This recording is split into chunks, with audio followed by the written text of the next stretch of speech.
Hey guys, how's it going? Today is actually a really special day and it's almost been 8 years in the making. Today the Xbox One was just announced and that's the successor to the Xbox 360. As I mentioned, that's been around for 8 or so years, so we finally got a brand new next-gen console to look forward to. So there was a press conference and I'll be going over all the highlights and all the specs of the brand new Xbox One in case you guys missed it, so let's get right into it. As I've mentioned this, we've all been waiting for this for the past 8 years.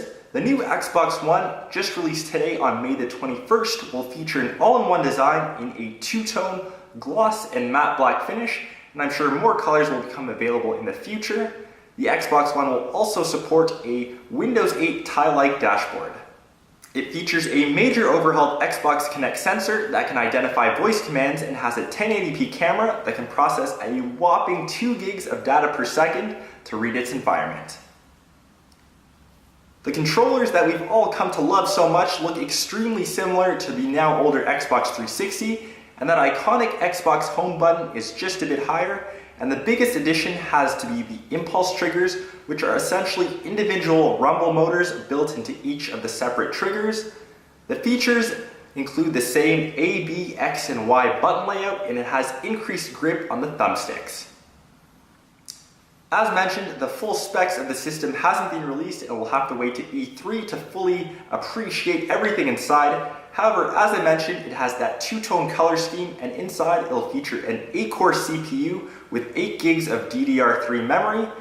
With all that computing power, Xbox claims that it'll be 4 times quieter than the previous gen Xbox, which comes to relief to me since I found that my original 360 was deafening. The Xbox One will feature USB 3.0, Wi-Fi Direct, Blu-ray, and a 500 gig hard drive, as well as HDMI input and output. And as I mentioned, the GPU details will be released at E3.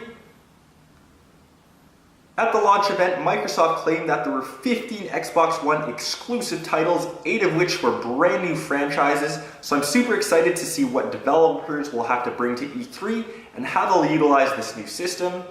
Games like FIFA, Madden, and NHL will be able to utilize new engines that take advantage of the new processing power. EA announced that they'll have a new Sports Ignite specifically for high-end sport games, and that increases limitations by current engines by a whopping 10 times.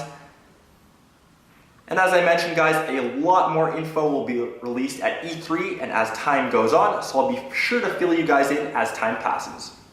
That pretty much wraps up all the info covered at the press conference on the Xbox One. Make sure you guys post in the comments down below if you guys are planning to grab one, maybe on release day, maybe you'll wait a few months for the price to drop a bit, or maybe you might even scrap the Xbox One altogether and get a PlayStation 4. I'll be sure to update you guys as more info comes out on the Xbox One at E3, so make sure you guys hit that like button down below and do subscribe to my channel as it does help me out a bunch.